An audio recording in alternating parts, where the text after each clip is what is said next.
Hi, folks, and welcome to First Bite, Fed, Fun, and Functional, a speech therapy podcast sponsored by SpeechTherapyPD.com. I am your host on this nerd venture, Michelle Dawson, MS, CCC-SLP, CLC, the All Things Peds SLP. I am a colleague in the trenches of home health early intervention right there with you. I run my own private practice, Heartwood Speech Therapy, here in Cultivating, South Carolina, and I guest lecture nationwide on best practices for early intervention for the medically complex and fragile child. First Bite's mission is short and sweet, to bring light, hope, knowledge, and joy to the pediatric clinician, parent, or advocate. By way of a nerdy conversation, so there's plenty of laughter too. In this podcast, we cover everything from AAC to breastfeeding, ethics on how to run a private practice, pediatric dysphagia to clinical supervision, and all other topics in the world of pediatric speech pathology. Our goal is to bring evidence-based practice straight to you by interviewing subject matter experts, to break down the communication barriers so that we can access the knowledge of their fields. Or, as a close friend says, to build the bridge. By bringing other professionals and experts in our field together, we hope to spark advocacy, joy, and passion for continuing to grow and advance care for our little ones. Every fourth episode, I join in. I'm Erin Forward, MSP, CCC-SLP, the Yankee by way of Rochester, New York transplant who actually inspired this journey. I bring a different perspective, that of a newish clinician with experience in early intervention, pediatric acute care, and nonprofit pediatric outpatient settings. So sit back, relax, and watch out for all our squirrels and enjoy this geeky gig brought to you by SpeechTherapyPD.com.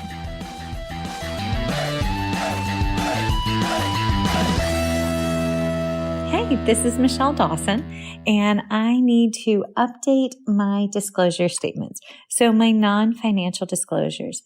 I actively volunteer with Feeding Matters, National Foundation of Swallowing Disorders, NFOSD, Dysphagia Outreach Project, DOP. I am a former treasurer with the Council of State Association Presidents, CSAP, a past president of the South Carolina Speech, Language, and Hearing Association, SCISHA, a current Board of Trustees member with the Communication Disorders Foundation of Virginia, and I am a current member of ASHA SIG 13, SCISHA, the Speech Language Hearing Association of Virginia, SHAV, a member of the National Black Speech Language Hearing Association in Basel, and Dysphagia Research Society, DRS. My financial disclosures include receiving compensation for First Bite podcast from SpeechTherapyPD.com, as well as from additional webinars and for webinars associated with Understanding Dysphagia, which is also a podcast with SpeechTherapyPD.com. And I currently receive a salary from the University of South Carolina in my work as adjunct professor and student services coordinator. And I receive royalties from the sale of my book, Chasing the Swallow: Truth, Science, and Hope for Pediatric Feeding and Swallowing Disorders, as well as compensation for the CEUs associated with it from SpeechTherapyPD.com. So those are my current disclosure statements. Thanks, guys. Hi, this is Erin Forward, and these are my disclosure statements. I receive a salary from Cincinnati Children's Hospital Medical Center. I receive royalties from Speech Therapy PD for my work with First Bite podcast and other presentations. I also receive payment for sales from the First Bite Boutique, which I have with Michelle Dawson. For non-financial disclosures, I am a member of ASHA and a member of Special Interest Group 13. I also am a volunteer for Feeding Matters. I am a contributor for the book Chasing the Swallow with Michelle Dawson, which I receive no financial gain. I also am a member of the South Carolina Coalition Committee with ICDL-DIF full-time. The views and opinions expressed in today's podcast do not reflect the organizations associated with the speakers and are their views and opinions solely. All right, everybody. I have a delightful guest on today. And it turns out in the 0.2 seconds that we have known each other, we have multiple things in common. The first being we both survived the blizzard of 93, although my survival story included that it canceled my 10th birthday, but I did get a blue bra for like my little mosquito bite nipples and it had a bow on it. And hers had cul-de-sac. I mean, I don't know, cul-de-sac or bra. But then it turns out we both have name twins that are not us. So hers is kind of scary. Mine's even nerdier than me. But if you Google Michelle Dawson, an autism researcher from Canada pops up. But today's guest is Stephanie Michelle Sweigart. And I'm hoping I said that right because it rhymes with yogurt. Did I do it right? Stephanie Michelle Sweigart. I don't think I did that right. But if you don't put the Michelle in, it's a murderer. But let the record stand. It's not her because she has a joy radiating sunshine and not a murderer. So those are her opening. She's losing her marbles. That's our opening story. We're not murderers and we like snow. So hi, thank you so much for coming on. And Yumi, I love you. Thank you for this delightful introduction. I can't believe I have tears coming out of my eyes. I'm literally crying. Either the greatest introduction or the worst. I didn't think you could talk about murders or nipples on professional development, but I'm just... Yes, you can. I'm just having such a fun time over here. Welcome Thank you to First for Bite. that. You're welcome. And yes, blizzard of 93 and cul-de-sacs and big igloos of snow. I loved it. Beautiful memory. Thank you for bringing me back to that. And thank you for bringing me on the show. And yes, thank you for the clarification with my name, Stephanie Michelle Sweigart. I always tell people it's like swy like fly and gert like yogurt, Sweigart. And yes, not to be confused with other Stephanie Sweigarts that are out there on Google. Thank you for the clarification for everybody. Okay, everybody, I know you're going to go back and Google this, but please don't do it while you're driving because that is frowned upon. There's that. Now, here's the backstory. So Yumi Kim is the director of content development for Speech Therapy PD. She is the one that keeps all of us organized, especially me. That is she's like, yes, I do. But Yumi went to California for CASHA, the California Speech Hearing Association conference a couple years ago. Bless, she messaged me and was like, Michelle, I found the most amazing person and you have to interview her. She works in the schools. She just knows her stuff and sang your praises. And then we all great episodes in my life. It took forever and a day, all my fault, not hers, in order to schedule to make this happen. And here we are. But you're out in California. You help host the YouTube channel for Speech Therapy PD. You're not in Pennsylvania. And I have so many questions. And the topic that we're talking about today is incredibly heartfelt and compassionate. So can you take us from the beginning? How did you become an SLP and then move to California? Because you're in LA. This is not snowland. Well, you can go 2 hours to Big Bear and you can capture some great snow. So we have that option. We can be at the beach, playing volleyball in our bathing suits, or we can hop in the car and go up to Big Bear and spend even just a day if we want in some snow if it's there and ski and come back. One of the lovely parts about being in Los Angeles, but not why I became an SLP. I became an SLP in Pennsylvania. And I graduated from Bloomsburg University of Pennsylvania with my master's. Interesting story. I did not go to school to be an SLP. I went to school because I was really interested in, at first, broadcast journalism. And then I was really intrigued by the editing side of things and working with, I think it was Final Cut Pro and Media 100 and kind of putting together all these videos for my friends in college and making pretend commercials. And I thought I want to go into the backside of entertainment, be behind the camera. Entertainment's always been very fascinating to me. So I ended up studying abroad in England for 5 weeks. I was going to graduate early in December with a communication degree, focused more on the media type of things. And when I was studying abroad, I went to London. There was 500 people that came from the United States over to London. And it was through, I believe, King's College. And we were taking an intercultural communication course. So I get over there and it's the first day I'm over there. I happen to meet this gal. I was so excited about meeting her, because I'd never been out of the US before. This was a really big deal for me. We kind of like stuck together as we were sort of learning the rope and doing the orientation of the first day. Well, that night she's like, let's go out. Let's go see the town. So we actually went bar hopping or wine hopping in England. I was old enough to drink, and we literally, I thought it was the coolest thing. You could take your alcohol on what they call the tube over there, and we're taking our to-go drinks, and we're seeing the area, right? I'm like, woo, someone let me out of my cage. I'm like in Europe. This is a big deal. And I figured, since, the way you open the podcast, all things could come out right in my story. Love the honesty. It's totally good. Truth be told, I don't know if it was this gal who changed my life forever, or if it was just the ambiance of where I was and the situation and multiple glasses of wine and meeting Australian soap stars who I didn't know, but I heard they were famous and we got in pictures with them. But she told me when we were sitting at the table that she was studying to be a speech pathologist. And I'm like, what is that? And I was so interested. And I really remember this memory. And it was this loud bar and there was live music and I had my cocktail. And she's like, you teach people how to say the S. And she's like, she's making this sound. I'm like, what? And she's like, it's articulation and we're teaching sounds. And I honestly was so intrigued. Would you believe, the next day we go about our business and we were spread apart in different classes. I never saw her again till the end of the 5 weeks. And we were like, oh, hi, we said her hello. But that gal literally changed the course of my entire life, because I came home and it was so imprinted. And again, I don't know if it was all of the variables. I'm not sure, but it was like, it was serendipitous. And I came home and I told my sister, who is an ER nurse, and I said, I want to be a speech pathologist. She's like, what? Well, I know a speech pathologist at my work. Let me introduce you. So I got to shadow an SLP for one day, for a few hours. That was in the medical side of things. And her name was Randy. God bless her soul.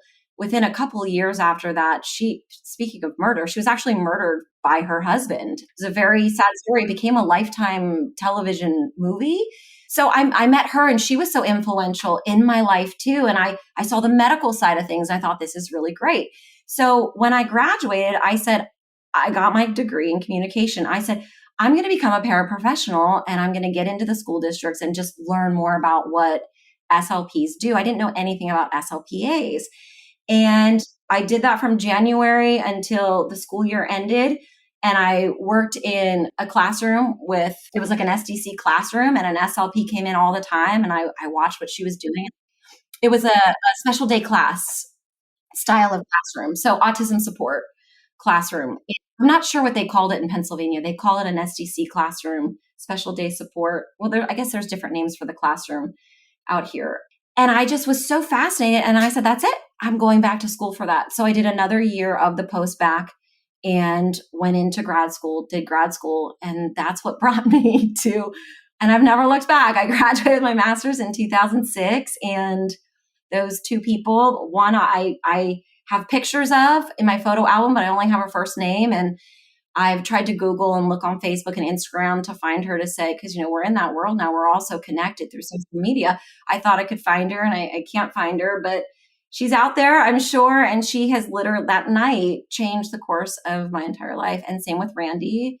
God bless her. The two of them were so influential, and here I am and never looked back. I got to be honest, we've never had a wine story to kick off an episode. So this, you for the win. It goes up there with, bras and murder. So go team.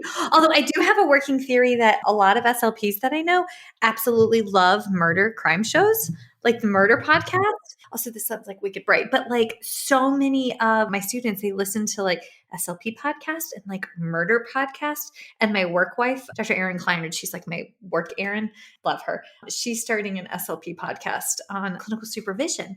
And she was like, I got to figure out how to get the word crime in here, because then SLPs will listen. I never knew that. How interesting. I'm like, I don't listen to murder podcasts, but I listen to Ologies, but I love her voice. Ologies with Allie Ward. And she's got a great voice.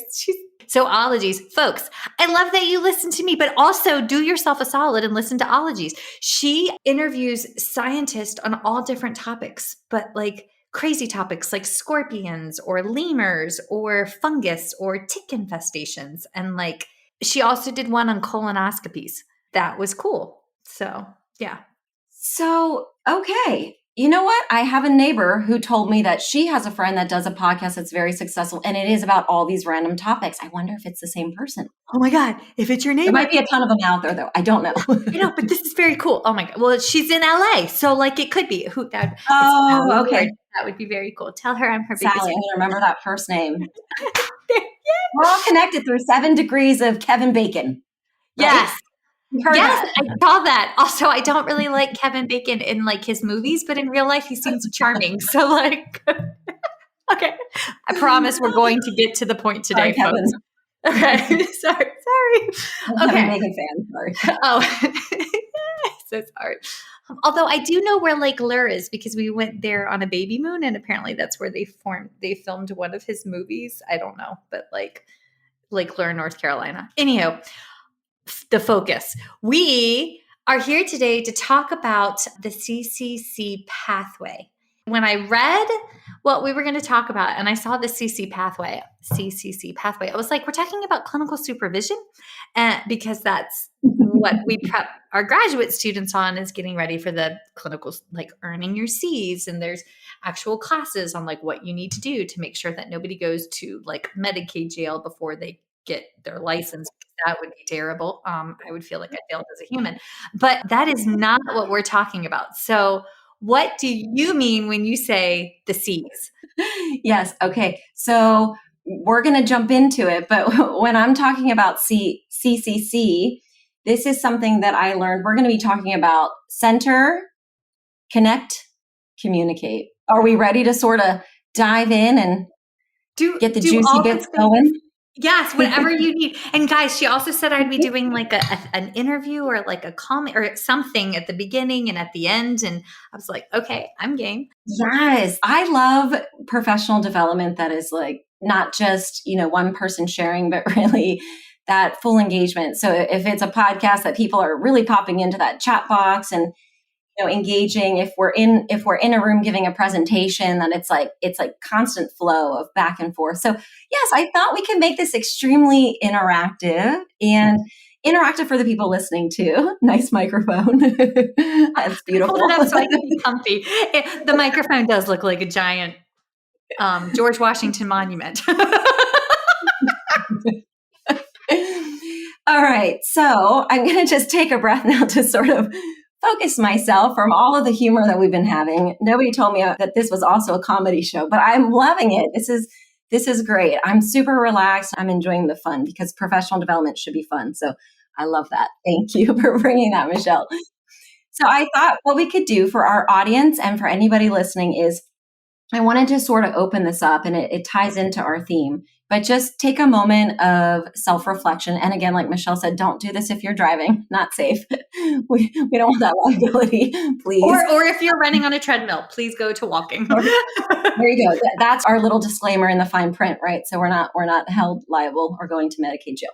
So we're going to take a moment, and what we're doing is we're bringing our focus inward, right? We have so much outward stimulation happening all the time that's just coming at us, right? And that affects us. But what we're going to do is we're going to take a moment just to kind of bring that focus inside. So if you feel comfortable, it's not necessary, but if you feel comfortable, I invite you to either close your eyes or bring them to a soft downward gaze. And the reason that this is said is it's just to kind of block out some of that stimulus that might be competing for your attention. So only if you feel comfortable doing so, it's not necessary. But what I'd like you to do is I want you to really think back to an experience where you felt really emotionally stable, you felt really connected, and you felt really engaged in a meaningful, deep conversation. I mean, this conversation was you were just like, we are so in tune, we're so connected right now. And this could be a moment you had with a friend, a loved one. It might have been a colleague that you were deeply sharing with, or maybe it was just a stranger that you were passing by and had an encounter with. I want you to allow that memory now just to come to the forefront of your mind and try to recall the details of the environment, the details of the emotions that you might have experienced. And just take a moment. We're going to pause for a little bit of silence just to think about the impact that had on you.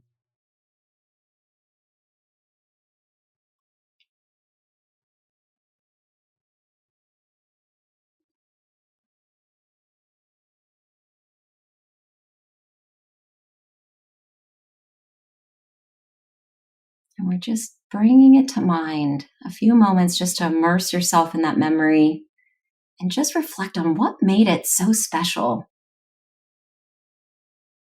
Maybe you bring a slight smile to your mouth as you think about it.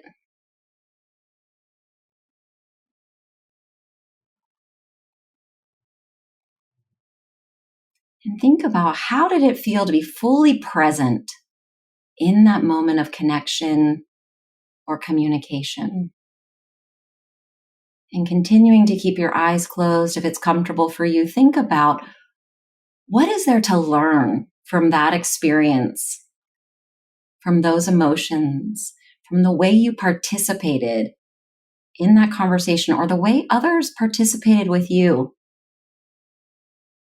What is there to learn in that you can then take and apply to future interactions?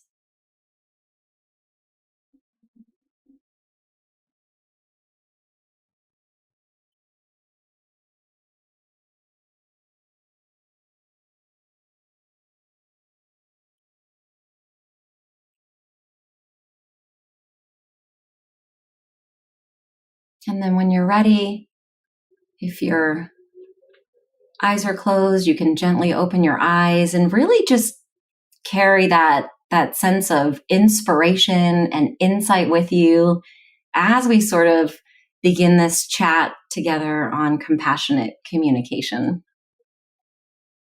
I would love that. How was that for you? When I really have to blow my nose because I didn't realize how clogged my sinuses were until I closed my eyes. And I don't know why that. I heard you say because it made you tear up. It was emotional. Yes, it did. It probably, so now I'm like, when we pause again, I'm going to blow my nose, but guys, I will block out the audio for that. So 2, I had 3, go figure, ADHD. I had 3 thoughts that came to mind, and they were all really profound. The first was riding in the car with my grandma that raised me. She lived in Fredericksburg with my dad and my mom, obviously, and my parents split, so she ended up raising me. But when I went away to college and moved to Newport News, Virginia, I would drive up, pick her up, and then drive her over the mountain that my husband drives to work every day. Life, the journey, right? And we would go to the Green Valley Book Fair out here and visit with my aunts. And I always joke, she taught me how to pray. She taught me how to love. She taught me how to shoot. She taught me how to cuss and read a good book. But there was a lot to grandma, but she taught me how to listen. And I could prattle over trivial things to wrenching things. My biggest fears and the amount and depth of the conversations we would have in the car driving to junk stores and bookstores was profound.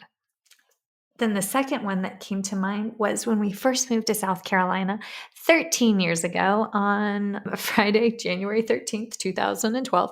A couple weeks after living there, my husband and I found a pub. It was a little hidden bar, Rockaways.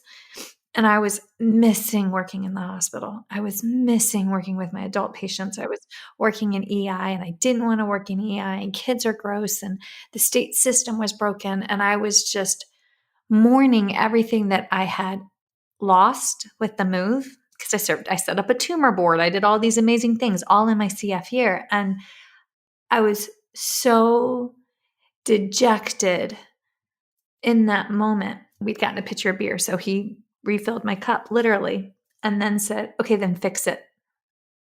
And I was like, I'm sorry, what? He goes, you can either gripe about it. Well, he didn't say gripe, or you can fix it. Fix it. I'll be here. And to have that kind of support, unwavering, no questions asked, just I'm here. what are we going to do to make the world better? Like that is. Also, to have the belief that he actually thought we could fix it. And I mean, we did fix a lot, not all of it, but we put a good dent in it. That's pretty spectacular. And then my sweet friend Tessa. God, I love this woman. She's a pediatrician. She's a special needs mommy. She's an advocate.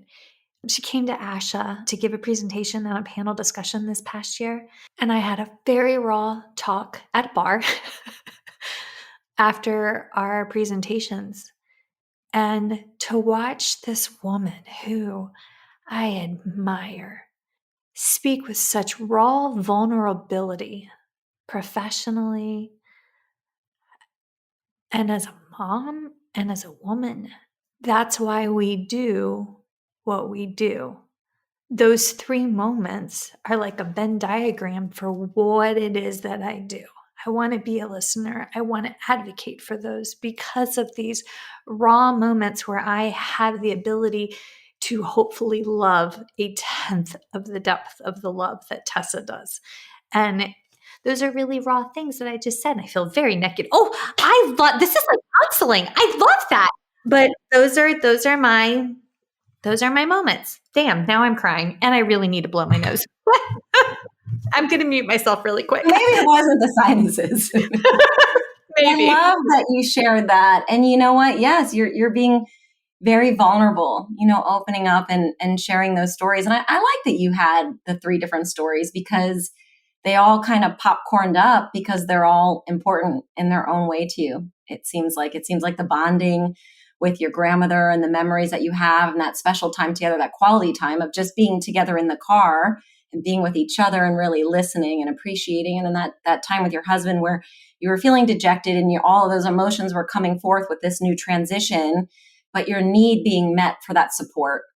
And he was there for you and showed up for you. And that need for, the communication that he had at the right time that kind of propelled you to say, you know what, you're right. Like I can write my story. So, and then the ASHA as well, the advocacy, the inspiration, all of that, those are such beautiful moments. And those moments happen because you were present, you were connected, you were open to listening and receiving the information and the communication. And that's what these 3 C's are really all about. It's really about and we're going to dive into each of them, but it's really about if we're going to be in those moments and we want to have those deep, meaningful connections that matter and make a difference and have positive outcomes, we need to be centered. We need to be grounded and present with the person that we're with.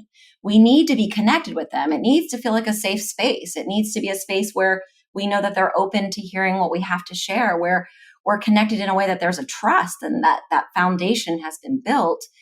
And then we go on to communicate, but we have to look at how we're communicating so that we can continue to be in that space together.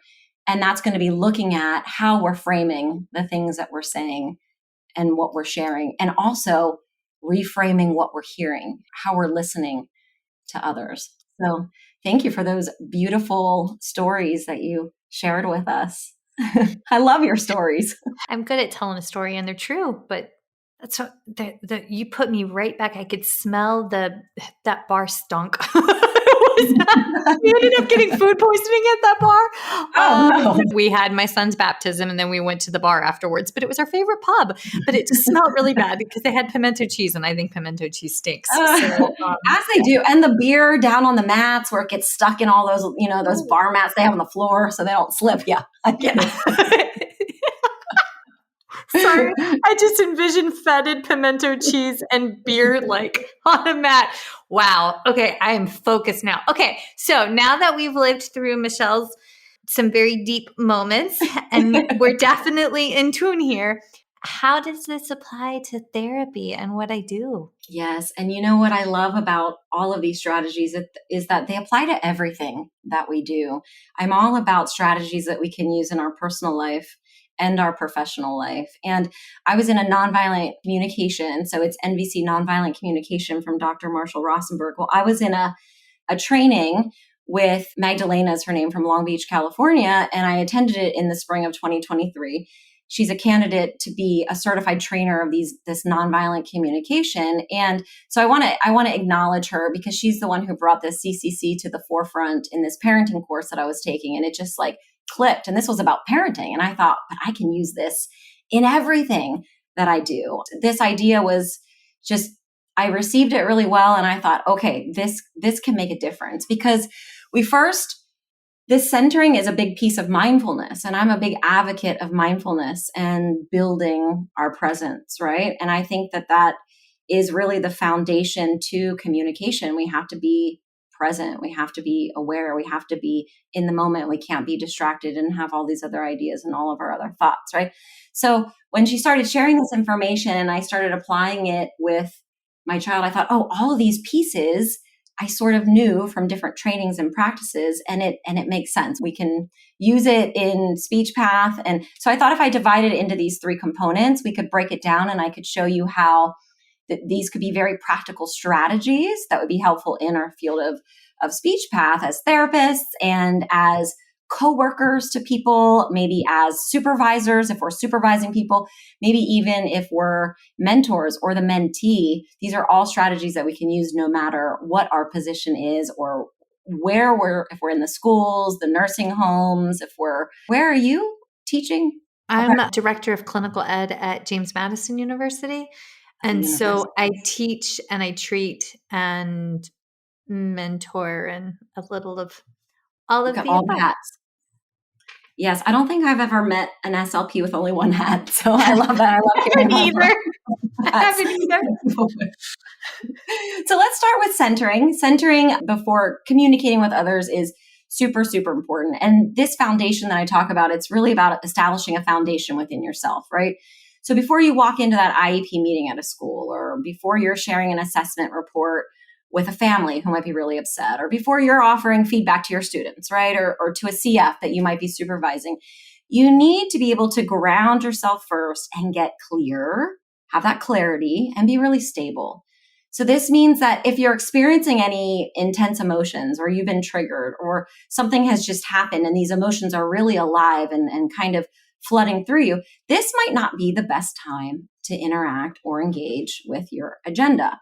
If you're in this place of reactivity, which we often get into, where we're in this place of fight, flight, freeze, you might not show up in this conscious and wise way. So grounding is the antidote sort of to that, and centering, right? This might be the preferred route that I would invite you to approach or to try on before you interact with your communication partner, before you converse. So centering is coming into full presence in the moment. Okay. So I kind of mentioned emptying out all of your faculties in the sense of not running to the bathroom, but emptying out all your faculties in the sense of all of your judgment. That would be me. I have pelvic floor therapy.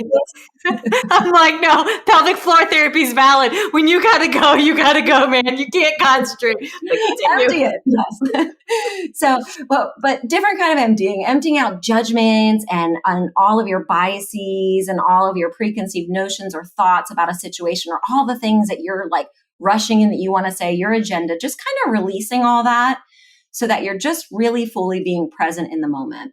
And now what you're doing is you're balancing your emotions and your internal state with the outward environment too. Okay. Because now when you're centered, what's going to happen is, and we'll talk about some strategies, and I kind of want to see where you go with centering yourself too, Michelle.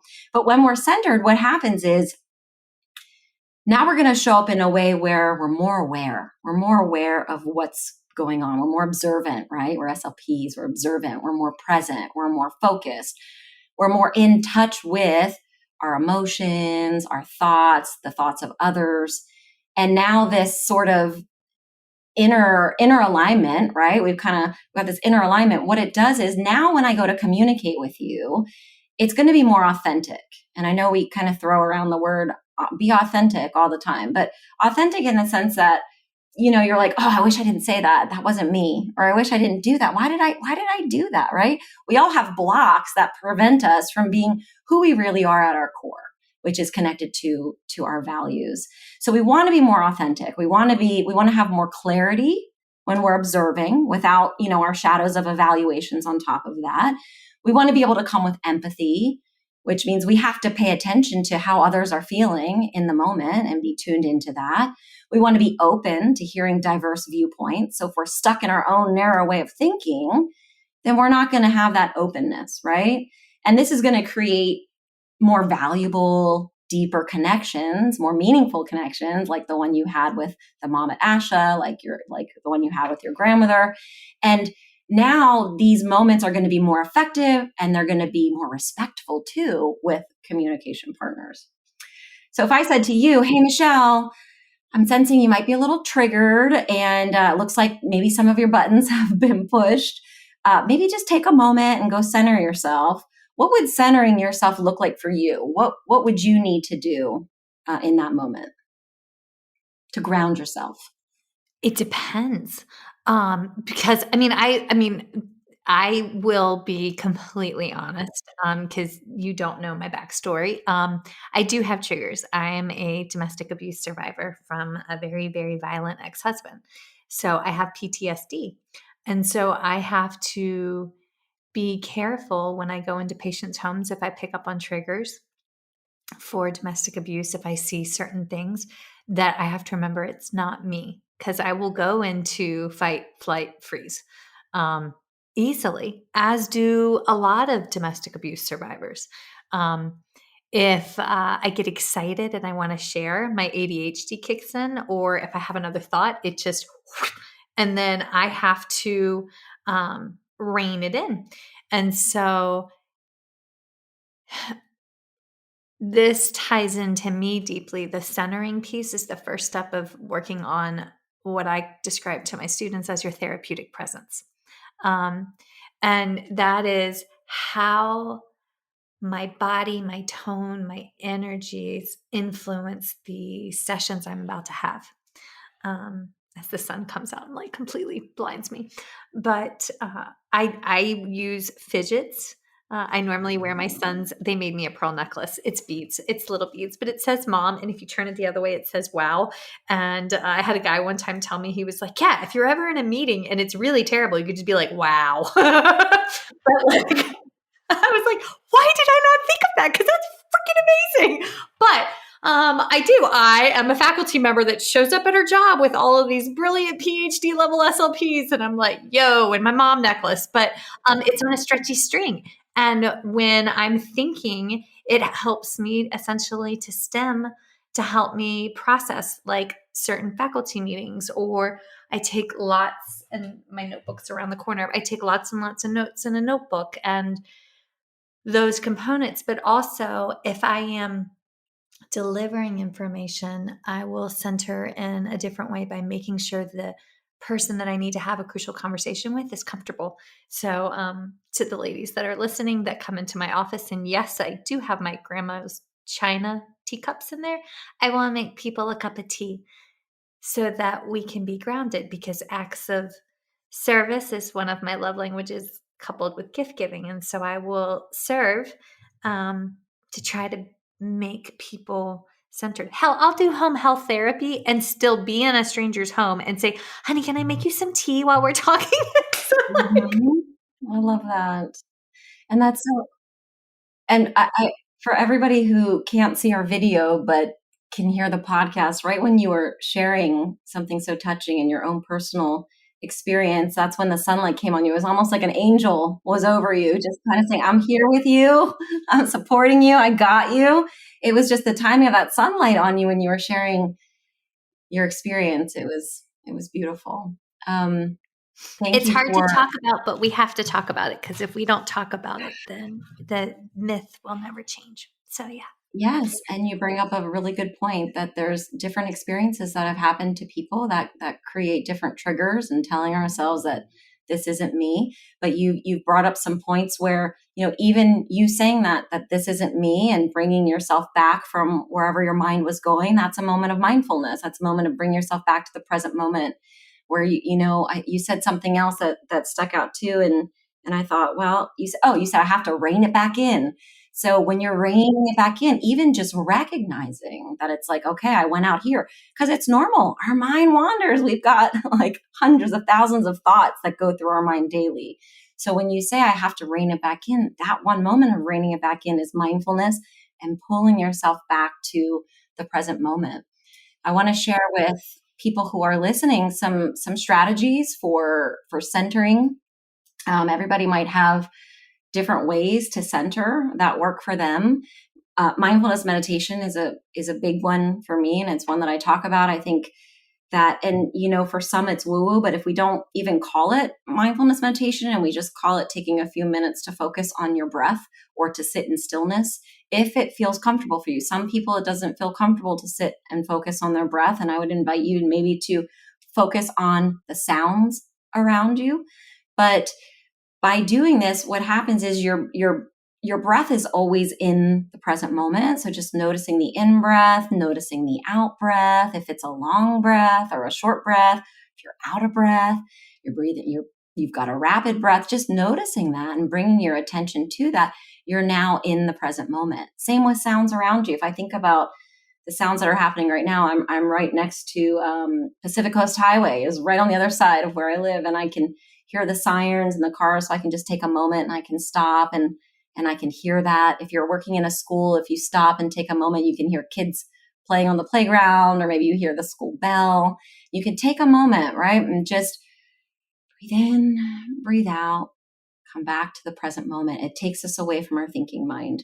Another one is the second one is one that you kind of mentioned, Michelle, not kind of mentioned, you did mention it. It's informal grounding exercises. So going to get that cup of tea is an informal grounding technique. And what happens is we pay attention to the physical sensations during those moments. So, you can ask yourself, what do I hear? What do I see? What do I taste? What do I smell? So when you get that cup of tea, you can go into your swallowing, right? And you can think, oh, it's touching my lips and it's going to my tongue. And now, follow through the swallowing process and think, a good reminder for our education, right? But that's focus at getting out of your thinking mind and thoughts and judgments and bring you into the present moment. How does the tea feel? It feels hot, right? I'm noticing my temperature, noticing the smell of the tea.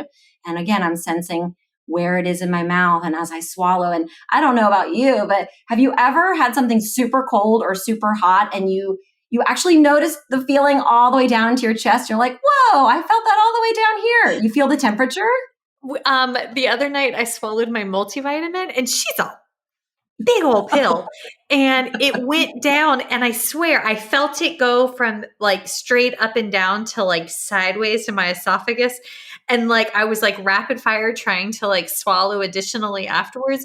But like, I keep them on my nightstand, which is an antique table, and she's got little claw feet, and it's just very cute. But anyways, so she was sitting right there when I grabbed them. And Bear and I, my youngest, he has some of his mommy's anxiety. So at night we do a gratitude journal together. And so let me rephrase that. He has hijacked my gratitude journal, but I'm super glad to do it with him. So we were filling it out, and Bear was like, I can hear you swallow. That is not okay. And I was like, well, I'm trying to, I'm like, it's a Globus sensation right now, bud. That's very accurate. But like, it's like those cartilages. They're like flapping in the wind, trying to get this son of a bitch down. Edit that one out. Sorry, guys. But yeah, continue. Well, no, don't. You know what? You hit the third point on the nose, because that's what I was going to talk about is cultivating in your family or in your personal life or in your habits, these self-care rituals. And one of them can very much be journaling, because we're looking at activities that are really going to nourish and feed like our mind and our body and our soul. I know some people don't like the word soul. It's kind of woo-woo, but yeah, we're really nourishing ourselves. And this could be, taking regular breaks, setting your phone alarm to get up and walk away from your desk just periodically throughout the day. It could be different hobbies. If you like painting or spending time in nature, I'm naming some of mine, watercolors, or going out in nature, or, if you practice mindfulness or yoga, or you go to the gym, or if you like to, some people will bring into therapy before they start their therapy sessions, certain types of music. And I love like the classical piano or the classical violin music, just to kind of I'm like a mood setter, right? I like to set that ambiance. But that journaling, it sounds like in your family, if you're doing that with your son, that's a really good self-care ritual that can provide this like sense of balance with you and your son. And it can kind of help you guys, when whoever's doing the journaling, kind of connect to yourself, right? And now you're cultivating that centered state of being, and you're teaching that for your son too. So for anybody who's listening, if you want to pick up a hobby in the new year, or you're like, hey, I want to create this new, even if it's just one time a week, this little ritual for myself, just pick one or two things and see where you can kind of embed it into your routine. And then when you're feeling a bit off balance, this is your go-to, right? To kind of stabilize, to start to stabilize your emotions or clear your thinking, or just take a break from all the chaos that ensues, right? And you're centered then. This sort of wraps up the centered piece, the first C. You're centered then when the emotion has come, we've allowed it, we've recognized it, and it's okay. It's like a weather system, right? They come, they go, and we see that the intensity of the emotion is starting to go down. Doesn't mean we have to wait for it to completely go away, but we're not overreactive with it now. We're a little bit more calm. We're thinking a little bit more clearly. We're a little bit more stable with that emotion, and all those distractions have sort of faded away. That's when you're centered. And then you would move on to step 2, which is connection. So keep up your journaling, Michelle. I love that. I actually got it for my girlfriend, Erin. She co-hosts with me. And it's the most simple, guys, I don't know the name of it. I got off of Amazon, but it's pink and blue, but it's not overwhelming. It asks, what are 3 things that you're grateful for today? Then it follows with what can you do to make today great? And then it concludes with, what was your favorite memory of the day? And it's just, and it's my favorite part about it is so much can happen in the course of a day. Like, so very much can happen. But when I sit down with my pen in my hand and my, Boo Bear cuddled up next to me, and we're talking about what we're grateful for, it's those small moments of like, we fed the ducks. Like, there's a place here called Gypsy Hill Park, and we like to go feed the ducks. And so one of his favorite memories was feeding the ducks. Or we got to play. We play a card game at like one of the little pubs that we go to. And this sounds terrible. There was a lot of alcohol in this conversation. I was going to say, you've had a lot of pub talk. we love, it's like a little English, British kind of style pub where you like bring your kids. And so they have, they actually have a sign there that says, live a good life, read a good book, drink better beer. And I was like, as we're sitting there, Bear was reading Secret Garden. Goose was reading Hunger Games, which I thought was about eating children. It's not about eating children. Wow, was I wrong? But I really did. And like Dad and I are sitting there reading our books, but like, it was just kind of interesting. But squirrel. Okay. So we have centered, and then we go to connection. Yes. Wow. Yes. So connection is the next step. It's really important before we communicate, because this is what is going to continue to build that foundation that I was talking about for that really effective and meaningful interaction with whoever it is that we're communicating with, right? And I want you to think about these CCCs in times of challenge, right? Or conflict. There's some more C's. We should just throw on the end: challenge and conflict, the C words. Because we want, when we're really challenged or we're in conflict, our emotions are heightened. And that's when we want to kind of center ourselves. And then when we approach the person that we want to talk to, we want to establish that connection, because we want to create that sense of trust and that sense of empathy, or building rapport. If it's the first time we're meeting with a client or a student or going into someone's home, right? That connection is much, much more important than jumping to our agenda, because now what we're doing is we are allowing for this deeper understanding of one another's perspectives. We are showing them that, we support you. We are encouraging this safe atmosphere. And when the atmosphere feels safe or emotionally safe, people are more open to sharing. They might be more vulnerable and share more information. You've got more of that open dialogue. I see it with parents all the time in IEP meetings. When they feel heard and validated, and that connection is there, then they trust and they are able to share some of their deepest vulnerabilities, and they cry and they feel connected. So when I'm talking about connection, I'm talking about really taking a genuine interest in our communication partner, whether it's asking them questions about what they're doing or how their day is or how their day is going, or maybe commenting on something they're wearing as a starting point, But I want to give you an example, because I talked about how, I took this from my parenting course into my home and, started using this compassionate communication in parenting. But my child has a hard time. She's 8 now, but at the time I was practicing this with her, she had a hard time coming in for dinner when I'm like, dinner's ready, from, the other side of the home. And, nobody's coming, right? And, I'd finish cooking and I've got hot food on the table, and you spend all this time making food, and I would get frustrated and I'd call out like, guys, because I don't want to eat cold food. Come on, let's go. And she still doesn't come to dinner, right? And I'd go back to her bedroom, and this is repeat over and over. So I'm frustrated. I'm like, come on, guys, like, what does it take just to get out here, get to the table and eat, and go right back to whatever you're doing? So when I would come into the room, I'd bust in, I'd say, hey, what's going on? Like, I said dinner 4 or 5 times. Come on, let's go.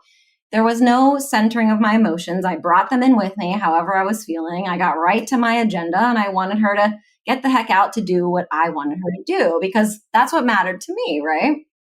So as you can imagine, like, this wasn't creating the best type of communication once we got to the table. So what I started to do was incorporate what I had learned of the CCCs. And first I would say, okay, I'm being triggered because I know this is something that happens, it's happening, and I'm going to just take a few deep breaths. And sometimes we have to be quick with our centering. We can't go out and go to the gym first before I call her for dinner, right? So I just connect quickly with my breath. And I'm like, all right, let me just take a few deep breaths. I'm stuck in my head in the story that she should know better and all this. I'm going to let all that go. And then once I've sort of relaxed my nervous system, now I go into her room and I choose to connect with her before I'm telling her what my agenda is and communicating. So, and again, I'm sitting down and I'm like, okay, she's got her Barbies on the floor. She's playing with her Barbie dolls. I'm going to sit down next to her and I might say, wow. And I might comment on the pretty dress of one of the Barbies. And maybe I watch her play for a moment. And I comment on her play and how fun it looks like you're having such a good time and you love playing with your Barbie dolls. And she might now look up and smile at me and at times hand me whatever she's playing with or doing, like, here, let's play and make a noise. And yes, my dinner is ready. And yes, it's getting cooler, but that connection, and this is what I always tell my daughter, what's more important, people or things? That connection is important first with my daughter before the food, even if the food gets cold. So we're on the floor together for just a few minutes. It doesn't have to be very long. I'm engaging in the same activity and I'm connecting with her and what's going on for her in that moment. And then that's where I would go on to my communication, like, hey, I made this food. And we'll talk about that when we drop down to communication. But those two pieces are so very important before we move on to jumping right into our agenda. Because now my daughter's going to be she's not going to be assuming my emotions and getting all frustrated and uptight. And we're going to be able to relate to one another a little bit better. And we're going to have better communication by the time we get into the kitchen, because I'm not going to be like, poof, at the table. Like, it's just going to be a more enjoyable experience. I'm going to find out I'm going to have, understand from her, like, hey, what's going on for you? When I'm calling you for dinner, is it because you're just looking for more time to play and you want to be here a little bit longer? So it's kind of allowing for that opportunity for me to come in to set the stage for empathy for how I'm feeling about the dinner, for maybe what she was feeling, for I just wanted a little bit more time to play, or I wasn't quite hungry, or I didn't understand it was that important to you, Mom, for me to jump when you say jump, those types of things. We're just creating a better relationship, right? And together, this is an environment where now my daughter and I, we're going to grow together. We're going to evolve together with better communication and more understanding and hopefully more positive outcomes in our communication with each other. There was a parent, I wanted to share this. I thought this was so important and beautiful. I just did a maternity leave in my last position. I was covering for somebody on their maternity leave, and I was out of school for 10 weeks. And I got this email from a mom. So I wanted to read it to you. And it said, it was really short and sweet. And it said, I know it can be hard to connect with a child sometimes when they don't verbally communicate as much as other kids. So I always worry that people don't get to see the real, she put in caps locks, real her. It's exciting to see her blossoming and connecting with people. Thank you for working with her and for the reassurance that she's going in the right direction. Moms need to hear that sometimes. And my response to her was, words, although important, don't always capture the true essence of who we are. It's really in our shared space together and the moments of really being present with one another that, this sacred connection can really begin to happen. And it's in that space where, your daughter and our mind connection has gone beyond words. And now we're simply in this space where we just enjoy the beauty of being together. And I said, my best moments with my own 7-year-old daughter are when I sit and just observe, her essence and her way of moving about the room and how she enjoys just being in her little bubble of this perceived innocent world, right? It's magical.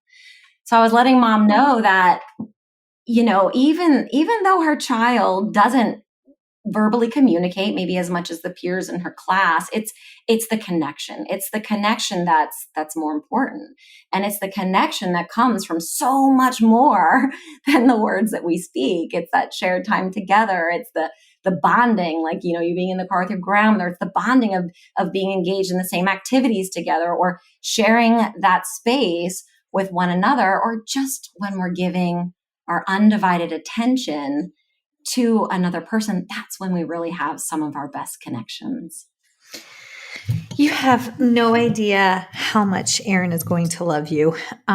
This is, I was hoping she'd be here today because I thought you guys are always the duo. We're the duo. We're the duo, and she's working today, dadgummit, Erin. But when we rolled out our design template ideas for the First Bite Boutique, not affiliated with First Bite Podcast, 2 separate businesses. There's my disclaimer. Her shirt was Connect First. And that's what it says simply on it, Connect First.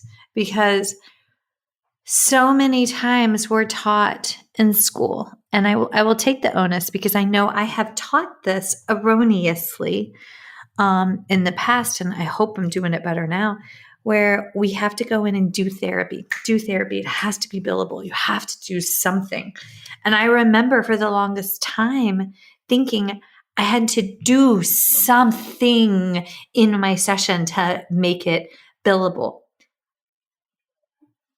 But folks, if you're listening, there is skilled billable activity in creating the connection first. Because if you do not establish a connection, a rapport, a bond with the patient, client, student that you are working with, if you do not seek to understand how they engage with their communication device, if they engage with food, if they engage with peers, how they're engaging with their environment, if you're not taking the time to make those skilled clinical observations and those meaningful connections, then you are not establishing trust to then ask of them to learn a new task, whether that be how to communicate with a verb conjugation, or communicate on a new device that they're unfamiliar with, or try a new food that they're scared to death of because it's a different texture, it's a different shape, it's a different color. You've changed too many variables. We cannot ask for a higher level zone of scaffolding task or higher up on the Maslow scale of hierarchical need if we skip the connection step. That is so key, especially when we look at it through a trauma-informed lens, because everybody's coming to the table with a trauma. And what may be a small, insignificant moment in your perception could be profoundly traumatic in their perception. And once that shift in scale of trauma, once my brain wrapped around that, it changed how I do work. And it was I can't remember what the analogy was, but it's something about rowing a boat in a storm. Some of us are rowing a canoe. Some of us are in a kayak. Some of us are trying to like basically steer the Titanic, but we're all in the same storm, the storm being life. It's just that how are you rowing, right? Like what vessel are you in? But that analogy somehow flipped the script for me and how I viewed an incident occurring in a human's life causing trauma. And I don't know why that just made sense in my head, but that made sense in my head. But if we truly center ourselves first as the first step, and then two, focus on making a meaningful connection, then you're right, you're set for communication. And that's the crux of what we do. Okay, do you have strategies for like working on connection building? Yes, I can share some strategies. And I want to look up that analogy. That's really interesting. So for those who are listening, take notes. But yeah, first of all, practicing active listening is a really big one, like giving your full attention to the person that you're communicating with. This is really going to demonstrate a genuine interest in what they have to say. So if it's possible for you to maintain eye contact, that's an opportunity. You can nod, you can use verbal, nonverbal cues to show that you are actively engaged with them.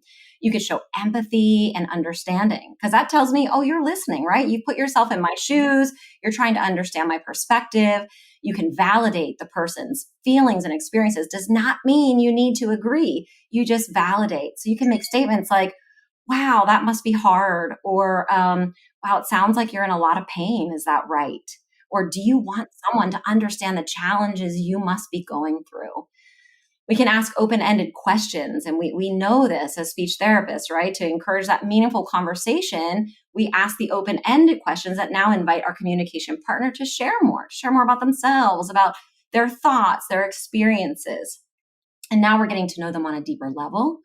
You can try to find common ground. We know this, right? Look for shared interests, that you've got the same sports team t-shirt on as a team that I like, or shared experiences, or if we've been to the same museum or traveled to the same places, or even values. Connecting on our core values can serve as a basis for connection. So really highlighting those commonalities is a good starting point for furthering conversation and for building rapport with our clients. You can show appreciation and gratitude. There's so much research on gratitude, evidence-based research to show, the value that comes from just acknowledging people's contributions, people's insights, people's perspectives, and saying thank you. And then obviously being authentic and vulnerable, like you were today, Michelle, in sharing your heartfelt experiences and your emotions and your stories in a very vulnerable way. When we do this with others and we're sharing in this way, it's a deeper connection, right? It's a deeper connection between us. So I would say those are some strategies for centering. We don't always take time out to even address in our own lives, and then to be tasked with doing them professionally can be a beast. Do you know? Practice, absolutely. Oh my God. Why can I not? Thankful Morris?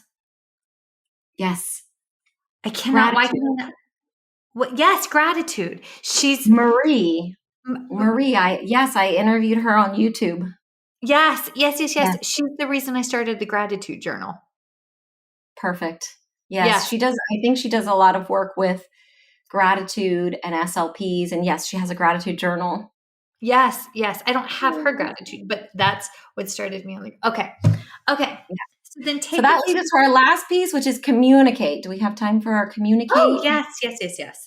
I'll wrap it up because I know that we are getting close to our time. So I'll try to just hit the bullet points. But this is our last piece. This is our communicate, right? Because we've centered ourselves and our emotions are our inner emotions are kind of stabilized or balanced with our outer world.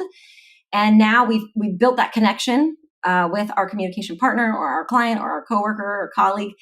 And now, since we have maybe a little bit more trust or maybe a little deeper of a relationship, we're ready to communicate what's alive for us, okay? And what we're feeling and what we're needing.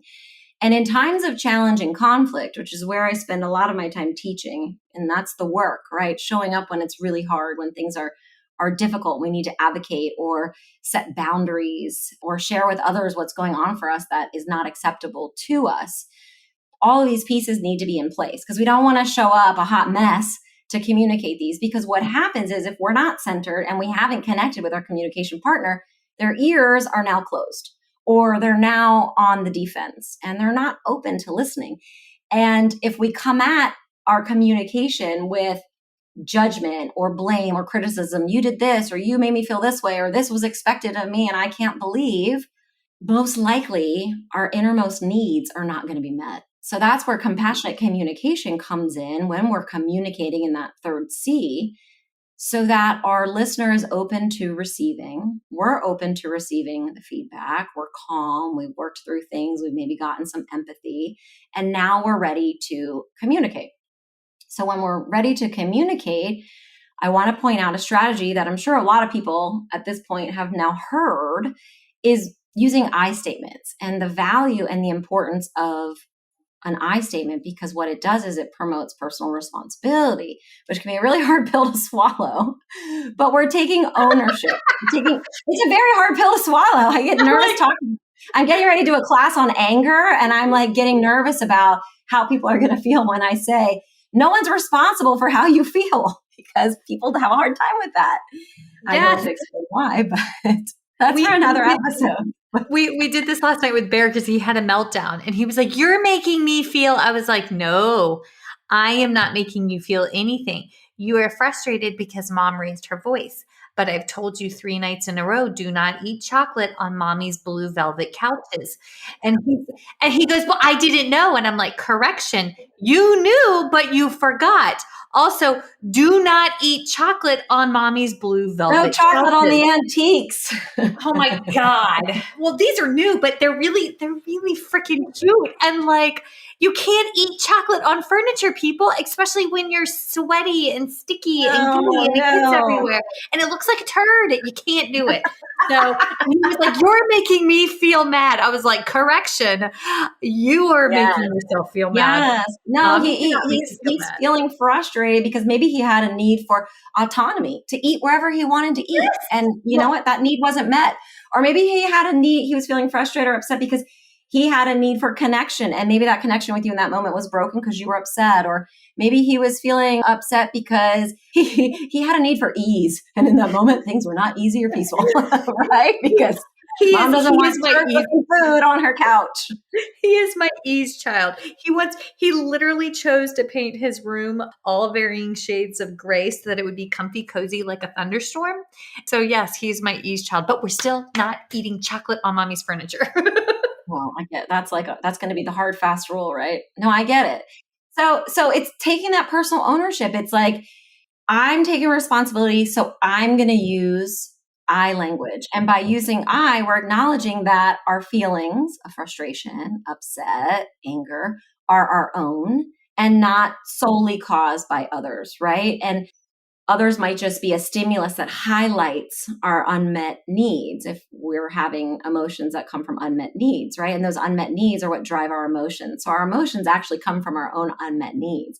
And what this does is when we use I statements this way, this is how we are going to encourage people. This is how we're going to empower people. This is where now when we take accountability, maybe we're reducing the anger because we're not looking through our eyes as like, you're the enemy. You're wrong. You deserve to be punished, right? And again, hard pill to swallow. But when we recognize that our unmet needs are driving our emotions, we begin to communicate that. So now we're avoiding blame.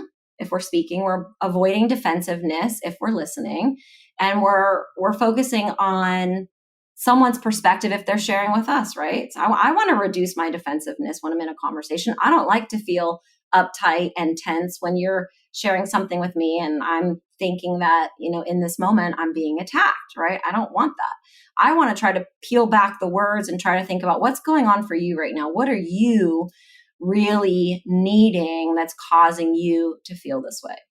So we use these I statements and it gives us the opportunity now to express what's going on for us, our thoughts, our emotions without assuming that others feel the same way. This is just me now speaking. This is just me. I'm not going to say we, I'm going to say I. because different individuals can have different perspectives. So, and it shows respect to different viewpoints. I don't want to speak for other people. I want to speak for myself. I don't want to speak for my team of SLPs. I don't want to speak on behalf of the parents. Nobody likes to be, spoken for, especially if they don't agree with what you're grouping them into. And then now also what we're doing is with I statements, we're getting really super clear and assertive with those I statements. So like, for example, if I were to use the sentence starters, speech therapists, we love our sentence starters. We could say, I observe, I feel, I need. So if I said, I see you riding your bike without a helmet after you told me you'd wear one, and I feel upset because I have a need for trust and dependability. I'm wondering, would you put your helmet on like we agreed to? Or when I hear the alarm going off in the room, these fire drills, I feel startled because I have a need for more ease. Would it be okay if maybe we did therapy in a different room? Right? So getting to ask those questions. When I observe you sitting on the ground after I asked you to line up for class, I feel frustrated because as a teacher, I need respect and I need order with the line. Would you be willing to tell me how maybe I can support you right now in this transition of going back into the classroom, right? Or like for swallowing. When I notice you drinking water when you're supposed to be NPO and you said you wouldn't, I feel scared. I feel really scared because I have a need for safety. Right? I have a need for safety. It's my need. Would you be willing to consider putting the water to the side until after your swallow study? Right? So again, it's all about me. I'm not saying, hey, you shouldn't have had that water. That's why you're choking. You're not supposed to do that. You haven't had your swallow study yet. And guess what? The listener is going to be guarded. But I keep it about me. This is what's going on for me. When I see this, I feel this way because this is my need. This is what matters. This is what I value. This is what is important to me. So now I'm going to make a request of you, and not a request that is going to hurt anyone else, but a request that is going to enrich life, hopefully for all of us. And again, you still have the right to say no because everybody's needs matter. And then we'll talk about that. Okay, why not? Why do you want to drink that water? What's going on for you? What are you needing right now? What are you feeling? What's your experience? And then maybe we can meet in the middle and come up with some strategies that meet both of our needs. Maybe you have a need for autonomy or quality of life or whatever the case may be. Let's talk about that and let's keep that open. But that conversation's only going to happen if I didn't close off my listeners' ears. And the way to do that is this compassionate communication of using these I statements, connecting back to your own feelings and needs, removing the evaluations, removing the judgment, the criticism, the blame, the comparison, the diagnoses that we do so often of others that's very prominent in our culture here, removing all that and just getting back to that self-reflection of, why am I so triggered? What am I needing right now? And that need that isn't met is driving this feeling, and I can take responsibility for that and I can show up, and now I can express that because I've calmed myself, I've connected with you, you're open to listening, and now I can share in a way that you're going to keep listening, and it's going to make our relationship so much better. That's the communicate piece. Look at it. Who's this? This is Dog. Hi, Dog. This is Her name is Dog. Look, he must know we're talking about dogs. Dog wore herself out earlier today barking at the construction guy that was in the construction worker. And she's old lady. So when we wear ourselves out, she napped hard. Normally she joins the podcast earlier and shares her opinion on things, but I love it. She's turning 13 here soon. So old lady. But I love her. Compassionate communication. When I hear this explanation, I think of, oh my God, look at your baby. I'm holding up my 3-pound Yorkie now just to kind of quickly say hello and to get him to stop barking now. She doesn't need to be seen and heard. I was going to say, she's as big as Dog's face. Yeah, love it. But the compassionate communication piece, to me, I think of it from an interprofessional practice component and the value there. Because so often for my PFD patients and my most medically complex patients, if they have a pediatric feeding disorder, and they get to me first, we're still trying to tease out the medical etiology. But because the diagnosis is so new and fresh, we often struggle with trying to get referrals to allergists, ENTs, GIs, registered dietitians, because pediatricians, they're not as thoroughly aware of the 4 domains of this diagnosis.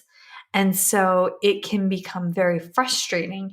And trust me, I want to go in all guns a-blazing to raise what for my tiny humans and not so tiny humans, but this will win me no one. But if I go in with a copy of my report in hand, or have given it to them a couple of days before and follow up with, hey, my name is Michelle Dawson, not to be confused with the autism researcher in Canada, and I'm really concerned about this child because I observed this. Can we please consider a referral to? It takes fear away. And there is that autonomy of physicians are used to being in charge. They're used to having the final say. They don't want their quote unquote power questioned, right? So here, folks, I'm going to also give you this advice of, when you have these compassionate conversations, especially from like a patient safety perspective, go at it with the compassion and with the seek to understand. However, remember, your providers can change. The interprofessional practice partners on the team, including yourself, may not ultimately be the right clinician, the right physician for that child, for that human. And it is okay to also educate caregivers and say, hey, you're entitled to a second opinion, or maybe a third or 15th, or however many you need to get to. And that's okay, because I have had to have those conversations with caregivers and service coordinators and case managers and say, look, we need to change who's driving this. And then the scary part is when you change it and then they finally do get to the right person and they get that right diagnosis that's life altering, it's like, it's validating for your soul, but also frustrating that it can take that long to get there, right? Or would we, and I don't like the if, but what if we hadn't changed? What if we hadn't gotten the second opinion, right? Like we wouldn't have gotten the diagnosis of laryngomalacia. We'd still be aspirating, or we wouldn't have gotten the diagnosis of EOE. But it's through the power of these conversations, of being centered, of making the connection, which is establishing the trust, to then be able to communicate that you can change the stars. Change the stars. To changing the stars. To changing with our teacups. To changing the stars. I love that. To changing the stars. Yes. My tea was what a beautiful way to end. I love that. Your beautiful glowing sunlight that you have on you right now. It's perfect. I literally haven't been able to see the camera. Light as we're talking about compassion and self-compassion and empathy. It's perfect. Yes, we can thank the winter sun that is cresting the Shenandoah Mountains. I thought this whole time they were the Blue Ridge, but my husband told me, honey, you're in the valley. Those are the Shenandoahs and those are the Blues. And I was like, oh, well, because there's mountains that way too. But we have Blue Ridge Parkway in Pennsylvania, which is because we have the Appalachian trails, or Appalachian Mountains, excuse me. I go on the trails that come right through our area because they're Maine to, I think, Georgia. But we do have a little section of that that's called the Blue Ridge Mountain Parkway. Maybe it's somehow related. We can hop on the Blue Ridge from our house. It's only 15, 20 minutes away, and drive it all the way up through Pennsylvania. Then that's it. Yes. Yep.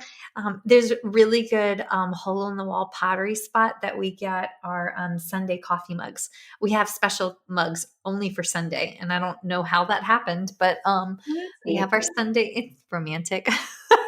But yes, that's your little self-care ritual. It is, but it is. It's special. Okay, this was profoundly amazing. And I know other people are going to want to listen to you and learn from you. How do they find you? They're going to find me with you at the pub because I want to come be where you are. Come on down. I'll take you to Redbeard Brewery. So fun. Oh my goodness. No, thank you. So if you don't see me at the pub with Michelle or hanging out in the Shenandoah Mountains hiking, because that sounds glorious too, you can find me on my website at goldenstateofmind.com. goldenstateofmindpd.com, PD like professional development. So goldenstateofmindpd.com.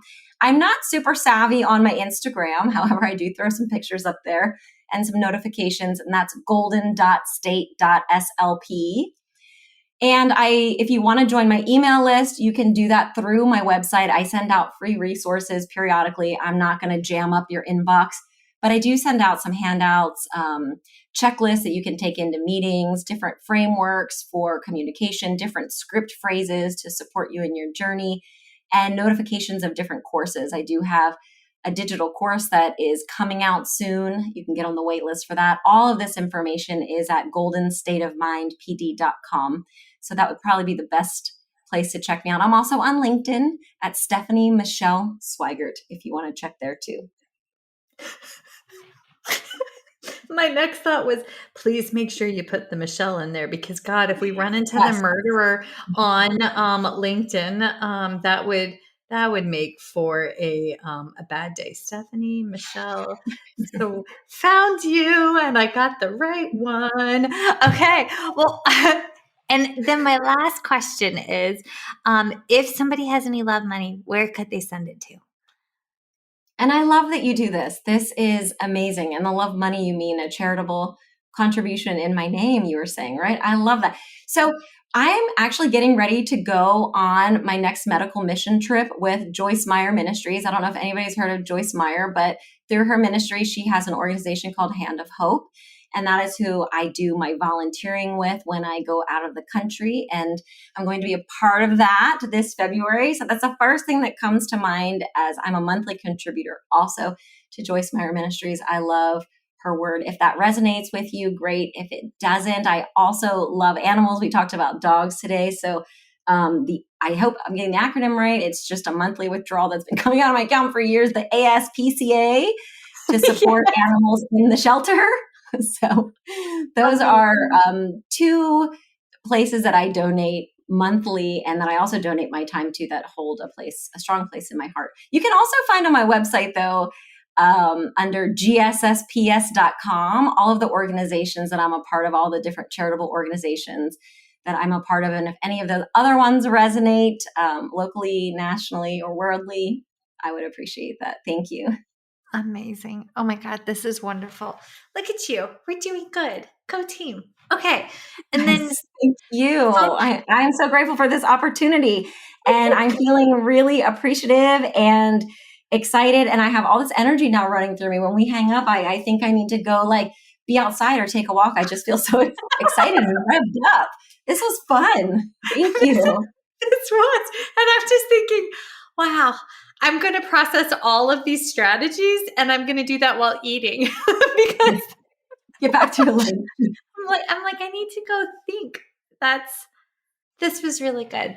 Thank you so much for coming on. Absolutely. Yes. And thank you for making the time, and thank you for supporting me and having me in your space. You're doing such incredible, amazing work, and you have awesome guests. I loved your episode with Dr. Kia Noel Johnson. I learned so much from that. I love your energy. You're witty, you're fun, but you're also extremely smart, and you just have so much to share. And I just felt like it was really an honor to take space and time on your podcast today. So I really appreciate that. And thank you so much for that gift.